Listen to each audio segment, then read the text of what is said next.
Reference to any specific product or entity does not constitute an endorsement or recommendation. The views expressed by guests are their own, and their appearance on the program does not imply an endorsement of them or any entity they represent. Views and opinions expressed by Kyle Zagrodzky are his own and do not necessarily represent OsteoStrong.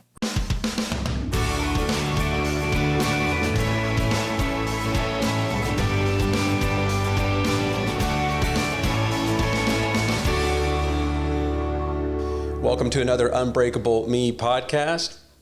I'm here today with Patrick Morrison, and I'm excited and humbled to have him on here. You know, one of the great things about the position that I have and the company I own and my affiliation with Tony Robbins and this podcast is the people I get to meet. And I'll be honest with you, it's really kind of a humbling experience. And so normally we're talking a lot about health and fitness or different biohacks for your body, but we also bring in special guests from time to time because I admire their journey. And I think any part of living an unbreakable life, and an unbreakable life is, you know, if you've listened to these podcasts, it's anything that helps you lead a life that's closer to unbreakable, whether it's physical, emotional, and business relationships and so forth. And when I acknowledge somebody or recognize somebody who has exceptional story or background, I want to bring them on board and introduce them to you because I think you'll grow from it. And so today I have with me Patrick Morrison, former NFL football player and author who's written Before Common Ground, who I've just read this book and I highly recommend it. We'll put the link to it so you guys can grab it. I encourage you to do so. So welcome with us today, Patrick. Thanks for having me, Kyle. Really great to have you here with us today, sir. And I'll tell you this real quick before we get started, because I just finished your book and I recognize a theme, something that I learned from Tony Robbins. And we all know about you want to get involved in a career or do a type of work in your life that you love, that you're passionate about, because if you love it and you're passionate about it, it's not work. But I've noticed this, and it didn't really fully come through. It took me probably 2 years to really understand what Tony was teaching in this. And it is this, that, you know, it's great to do something that you love, but oftentimes the energy that pushes you to be exceptional in something is that which you hate too. And I say hate, but it's all encompassing. And Tony refers to it as towards values and away from values, things that you're pushing very hard away from. And I can't help to have recognized this theme a lot in your story. And I don't know if you, and correct me if I'm wrong, and honestly, I could be completely wrong and miss the theme. It wasn't really the theme of your book, but as an exceptional athlete as you are, and I want to go ahead and focus on the exceptionalism. To become a professional athlete in any sport, whether it's the NFL or NHL or NBA or whatever, NBA, whatever, you're really talking to people that have excelled in an area that makes them really 0.0001 in the world in terms of their capability. And the journey to get there is never easy. And the stories that come from speaking with professional athletes that I've really got to do several times, it always amazes me, and I really appreciate that. And so correct me if I'm wrong, and I could, and then we'll change directions. I got some different questions if I am. If this theme of love and hate, and I guess that there's a lot of anger too in reading your story, did that seem like that your anger oftentimes fueled you to be a better football player? Is that accurate, Patrick? That is accurate. That is accurate. Well, tell us a little bit. So you're an immigrant from Paddington, England, which is in London. I've been there many times, and then you came over here at a young age, and then through a lot of trials, you became an NFL football player. So tell us a little bit about your why you wrote this book, and tell us kind of the key aspects of this journey that really were some of your challenges and made you into the man that you are. Well, thank you again, Kyle, for the opportunity. Came here from Paddington, England, indirectly, and I say that, right? So as an immigrant, most oftentimes the parent leaves before and sets up a home in the new land. I just use that term. And while she's doing that, she leaves her children with a loved one, a family member, whatever it may be. Without getting into details right now, which we can, what I saw about America, where my mother was, is what I saw on television. And I wanted to be where my mom was, which was America, right? America, land of the home, free of the brave, land of freedom, justice and equality for all, and a lot of sunshine, palm trees, and all those wonderful things, which you don't have in London, right? There's no palm trees in London or in Paddington. So, I wanted to be here. When I got here, one of the first things I saw was a football game.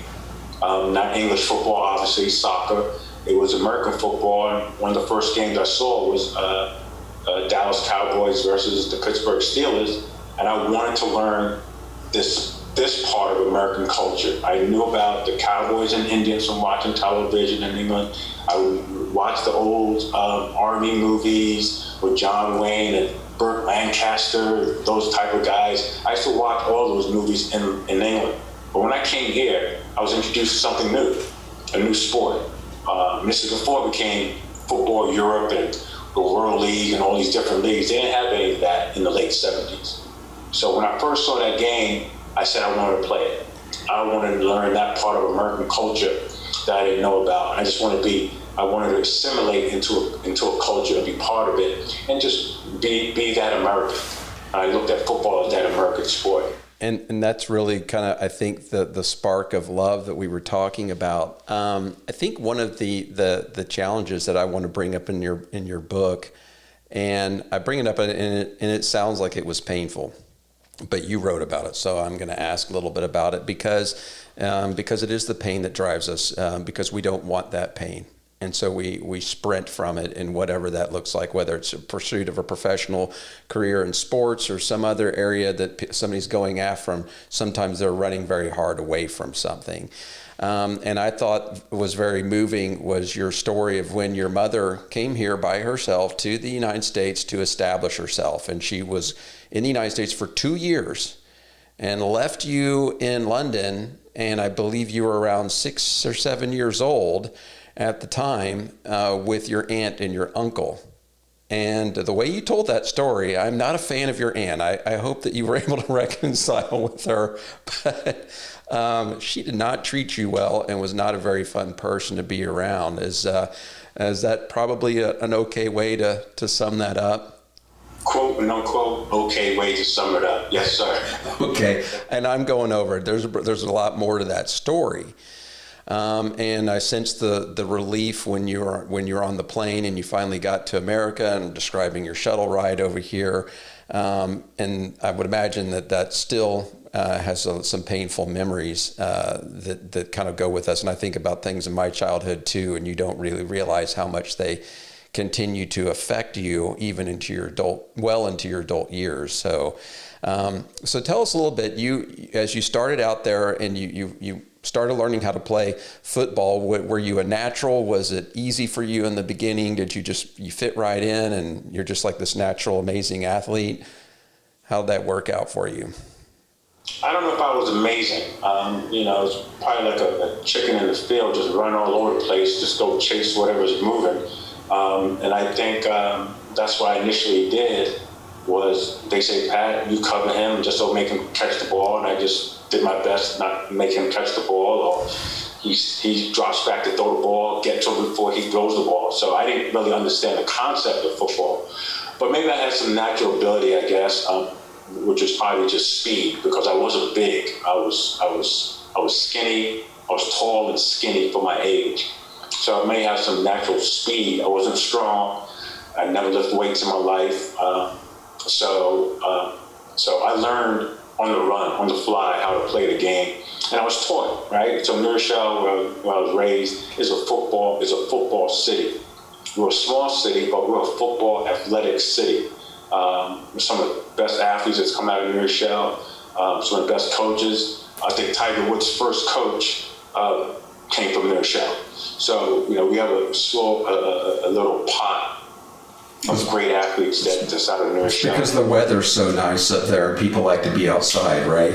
Yeah, something like it toughens you up one way or another, I guess. Go ahead. I didn't mean to interrupt you. Go ahead. So one of my first friends, I mentioned in the book, right, is Icky. Mm-hmm. Right, so Icky embraced me and showed me the game, showed me the characteristics, I would say, of an American. Which he was tough. He was tough. His mouth was a tough mouth, but he was loving. He was a friend. He was a friend to everybody, but you wouldn't cross him. And he taught me the game of football. And my other friends, Earl Bradshaw, different names I mentioned in the book.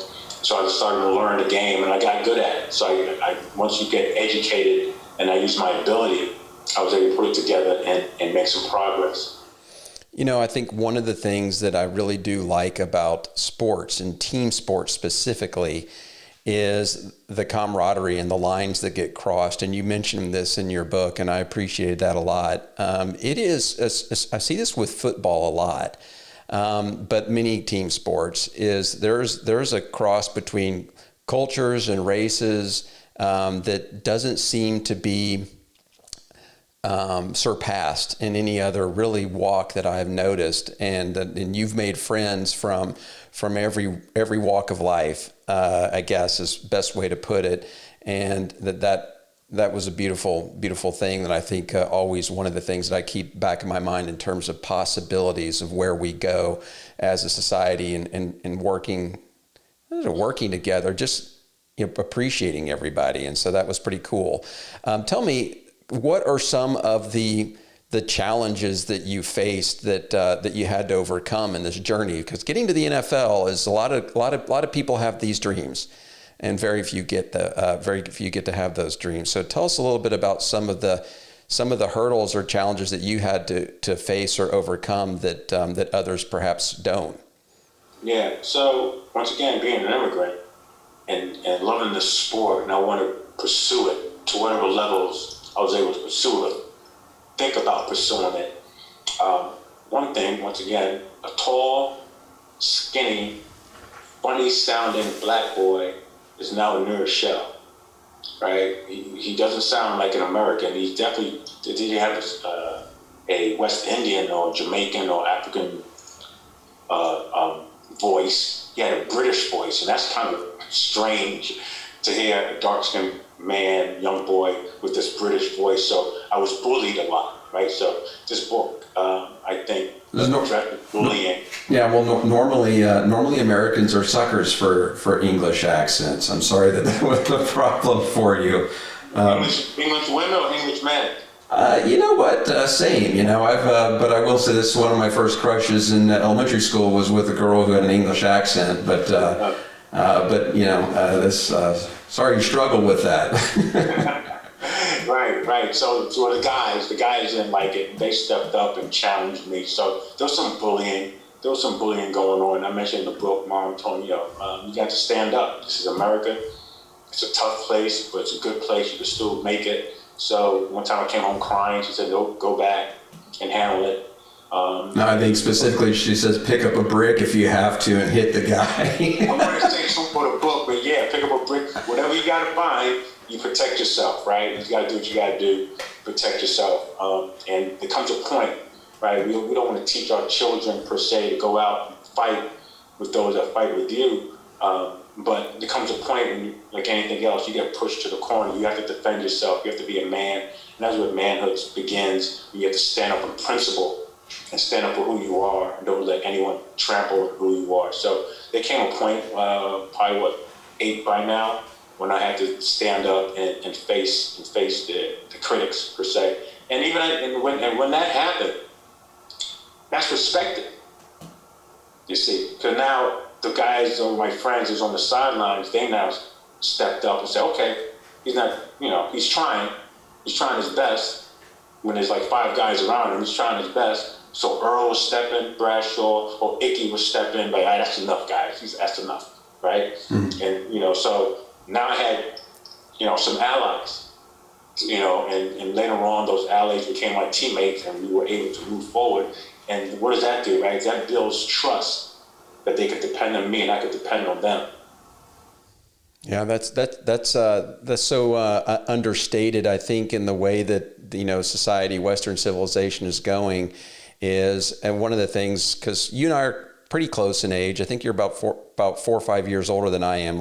I'm gonna, at the filming of this, I'm actually going to complete my 50-second run around the sun tomorrow. And so one of the things I really enjoyed about reading your book was I was relating to it a lot in terms of just the things you were talking about. I knew what it was like to be in the 70s and looking at a black and white TV and the shows and whatever you were talking about. But one of the things that I think that we've lost as we've become so much more transient, that technology is so really affected and infiltrated our society that we've become less connected. And it's sad, because I think one of the things that you had a lot of acknowledgments in the back of your book. You talk a lot about the friends and relationships. You acknowledge the people who touched your life and helped shepherd you along a lot, which was fantastic. But I don't really see that happening as much in this society. Not the closeness of relationships they're there. They're just not as prevalent today as they were then. And what kind of, how much, when I look at you and your story, that your journey wouldn't have been the journey it is without the people that you had around you along the way. Would you agree with that? I would agree 100%. From Earl, from Icky, to Mr. Bailey, I mentioned, my first coach, who was really tough on us, but he was also my social studies teacher. So I saw him during the day, at the end of the day, and he made sure that he tutored me and mentored me in my teenage years the best he could. And of course, Coach Crocker for many years too. So yes, absolutely. It's important that we have those we're social beings, right? So when we have this social media going on now, and we have people are supposed to be socially connected, we actually socially separated because of this social media. We don't get to touch, feel each other like we used to. Oh yeah, we were really good at social distancing before social distancing became a thing with COVID, right? So that's that one thing kind of made me a little bit nostalgic as I was going back and reading it, and also made me a little bit sad too. And I think it's one of the things about team sports, than people who either don't have a passion for it or don't have the physical capability for team sports really miss out on. Having that level of camaraderie, it is truly valuable. Tell me this. What do you think was, I guess, in the entire story, what do you think was like in your NFL journey, part of it was the biggest experience you had, either negative or biggest challenge you had, a specific story? So I think I'm on the last 2 chapters of editing the follow-up to this book. Before, what's it called? Upon This Ground I Trod, which is the experience of being on the Giants. And the camaraderie continues, but we also learn the business of professional sports. So when I sit back now, 30 years later, and I listen and I watch what I hear and see on television with athletes and the amount of money they make, I don't know why they argue, there's so much money they make. I understand some of the things that's happening behind the scenes of why they behave the way they behave, right? So, and us, the regular sports fan, on the other side of the camera, we don't see that. And we look at the athlete as though he is a prima donna, or he's this, he's that, he's this. But the business of professional sports is a business, and it's a serious business. And I do see athletes get taken advantage of, and I write about in my second book how I played so well when I went to the arena ball, played so well that I got the Iron Man Award, which is the best player on offense and defense. And I took the place of another guy that got hurt that didn't know how to play defense. To make a long story short, that was my last game I played. It was the last game I started, although I was the best player on offense and defense. So, and I was wondering why, sometimes it comes down, what school did you go to? I went to Southern Connecticut. They're going to play a guy from Alabama before they play a guy from Southern Connecticut. Yeah, it's going to happen. Right? Just because. right? So it's things like that that people don't see, that I got to see, and it's disheartening. And one of the reasons why I shut my career short, other than my injury, but these are the things that really motivated me while I was there, though, to do the best. So I know that I gave my best, I gave my all, and I have no regrets at the end of the day. No regrets. That's an important way to live your life. So tell me a little bit about after the NFL, because that's a big transition for a lot of people. And the people that I've talked to who've been in the NFL, transitioning out of the NFL is a big challenge because, and to create maybe another analogy that people can kind of understand, is that when we were doing the moonshot in the 60s and all the people that were involved in making that happen, they felt at the time it was the most important work that they were ever going to do in their lives. The camaraderie, the teamwork, the focus on a common goal. And when it was done, a lot of those people turned to drugs and alcohol because they just didn't feel like anything in their life really mattered. And your book kind of ends right as you get accepted as into the NFL and for the Giants, which, by the way, was kind of a nail biter with the way you tell that story. You must have been a stressed out dude, I can imagine. So it's a good book, guys. I recommend it. But tell me a little bit about, did you have any of that experience or challenges after the NFL? Yes, absolutely, I did. Upon this ground I trod, my next book's going to talk about that. It talks about the period where I got injured a little bit, and I didn't know at the time that I was injured. And through a series of events, I got to a point where I couldn't walk for a year. Mm-hmm. My L4 and L5 nerve displaced my lower back, and I couldn't walk. And I went to the doctor. And he said, once I had surgery the whole 9 yards, and I thought maybe I could come back now. He said, if you get hit again, you may be paralyzed. Wow. So I think that was a wake-up call. And it was during a period in the NFL, we were in the early 90s, when a lot of guys were getting paralyzed or, hitting their head. My teammate, Scott Morrison at the time, was with the Jets. And Mr. Bard, ran into his chest. That was the Jets when the first guy that got paralyzed in the NFL. He ran into my teammate's chest, and from that point on, you started seeing different players get paralyzed and things like that. So that went through my head, right? And that was a wake-up call that said, my career is finally over, and I went into a state of depression. You're like 25, 26 years old at the time, right? Easy, yeah, absolutely. Yeah, just to kind of get your head around that, like a really good friend of mine who I did a podcast with last year, Sean Callaghy, he lost his eyesight. He had a degenerative disease, and he was able to make his career and make a lot of rain, but slowly from the time he graduated from college over about 10 or 15 years, he completely lost his sight. Now he's about 90% blind and could only see like a little bit peripherally, and that's it. Just to lose, an attorney's got to read, right?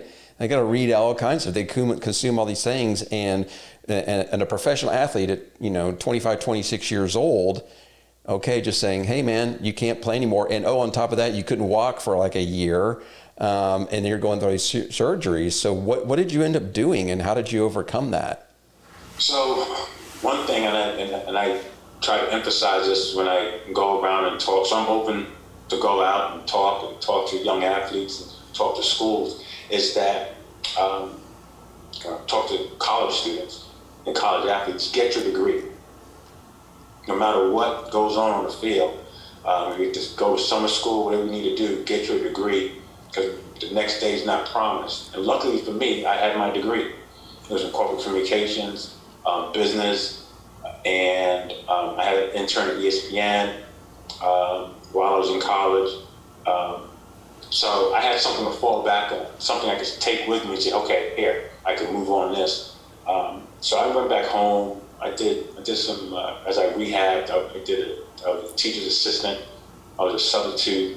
Then I finally got into healthcare. One thing I wanted to do, I had this draw to children, and I started mental health, and then I worked with at-risk youth.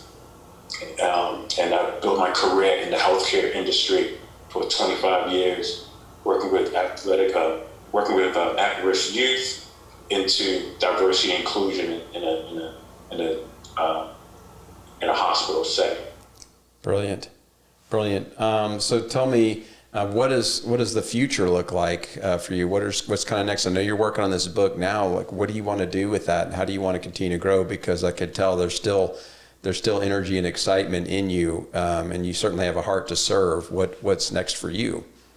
So in regard to publishing, like I said, God willing, 2021, we're here.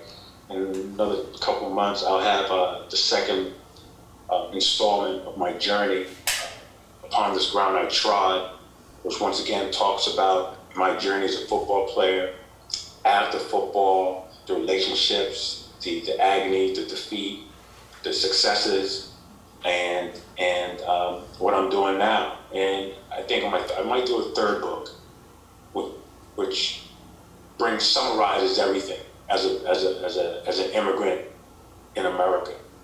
So you be here, when you're young, you fantasize about a lot of things. Then you live it. Sometimes the reality doesn't meet up with the fantasy.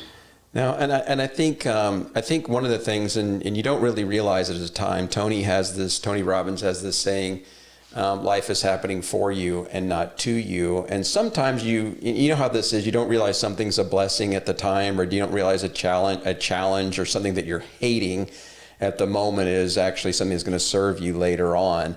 And I think with immigrants, one of the things I see as an American born in America, we're living in the forest, right? And so we're used to being in this forest of America. When you're an immigrant coming in, you're seeing the entire forest. So we're looking at the trees, you're looking at the forest, and you see the opportunity different. There's a level of an excitement when an immigrant gets off the plane. And this is true for, I think, your story and so many of the other immigrant stories I've read when they get to America, there's just excitement of the possibilities. And they often achieve pretty amazing things. And I mean, you're a testament to that as well. Because that's one of the reasons why I love reading immigrant stories. I think the one I told you about was from that read to my kids, read it to them 4 or 5 times. Lopez, his nickname was Lopez Lomong, Running for My Life. And one of the lost boys from the Sudan. And I remember his story when he got here, it was just like, America, really? I'm here? And he's led an amazing life that I think people who are born here don't get to lead. So it's a beautiful thing, and it's a beautiful story, and your life has been an interesting tapestry that I don't think many Americans get to fully appreciate. So while it was a challenge for you in a lot of ways, it's also a blessing. I see that. Absolutely. I just want to say, I mentioned the book too, flying over here trying to speak American with that Southern slang you hear me talk about. Wanted to sound like John Wayne. One of the things I saw when I looked out the window was that Statue of Liberty, right? And Statue of Liberty, stands for freedom, justice, and equality. You're poor, whoever you are, you come to America, you have an opportunity. And I think that's what people want. As immigrants, that's what people want every day, is the opportunity to succeed under their own strength, under their own talents, and not be restrained based on color, creed, culture, or gender. Mm-hmm. And so I believed in that statue, and I believe in that statue. And I think that is also a motivation for me, and was a motivation that I want to live out that American dream based on what's in that harbor. So that was awesome. That was awesome. I mean, so many immigrating to the United States from Europe or from Africa, from the Middle East, they do get to see the Statue of Liberty when they're coming in, which is really kind of cool. And the freedoms that you discussed are really, what the heart of America really is. I mean, we take it for granted, but you see Americans when they think their freedoms are being taken away, they don't like it. at all. But I think that's it's kind of cool. It's one of the things that we don't have a very old culture in terms of most of the countries around the world, but of the culture that we do have, I think that's the thing that always seems to bind us together. Let me ask you this, Patrick. Anything that you really want people to know about you, and hopefully they'll go out and get your book again. Before I forget, Before Common Ground, and then the follow-up one is called again what? It's Upon the Ground I Trod. Upon the Ground I Trod. I like that name. So anything that you want to share with people, really about the perseverance or the struggle that you want to leave people with before we wrap up today? Yeah. Thank you again. Thank you again for having me. I think it's my first podcast, so I appreciate it, Kyle, giving me the platform. Hopefully many more. God willing. So one of the things I get is, we talked about it, is that everyone has a gift. Every child has a gift. And sometimes those gifts are identified and nurtured, and sometimes they're not. Sometimes they're suppressed through hate, through pain, through just like authoritative type of behavior, and just want to control those gifts.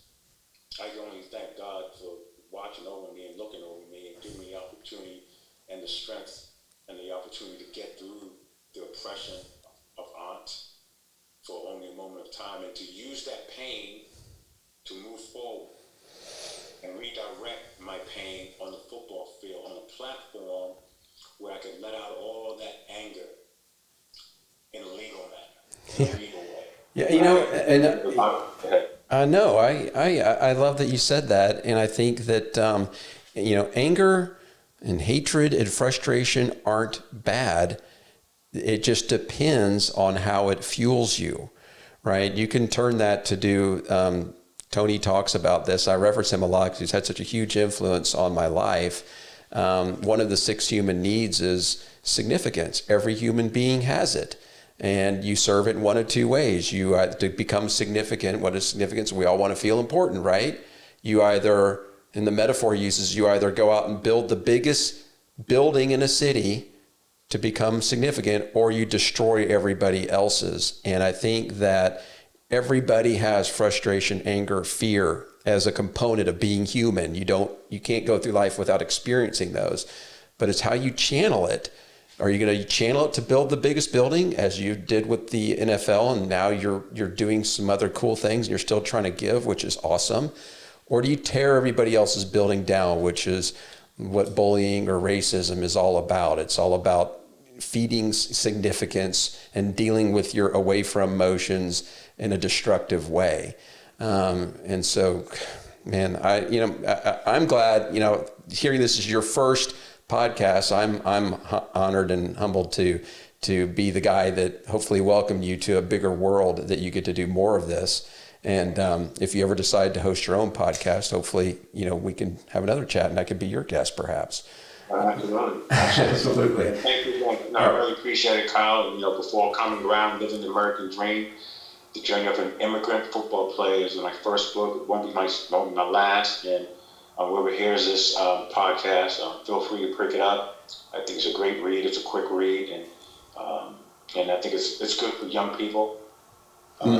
Yeah, it is actually. And if you have a young kid with aspirations to play sports on any level, you should read it to them. And like I said, one of the things my wife and I always read to my kids, but we would always pick a biography or something, interesting story that was fun and interesting, but had lessons in them. And this would be one of those I would read definitely to your kids. There's not difficult adult themes or anything in there. That's real world stuff with the main character you're going to fall in love with, but also the people that influenced his life. And it's inspirational, and there are many lessons in there. So thank you, Patrick. I love your heart, brother. So thank you for taking your time to be with me today.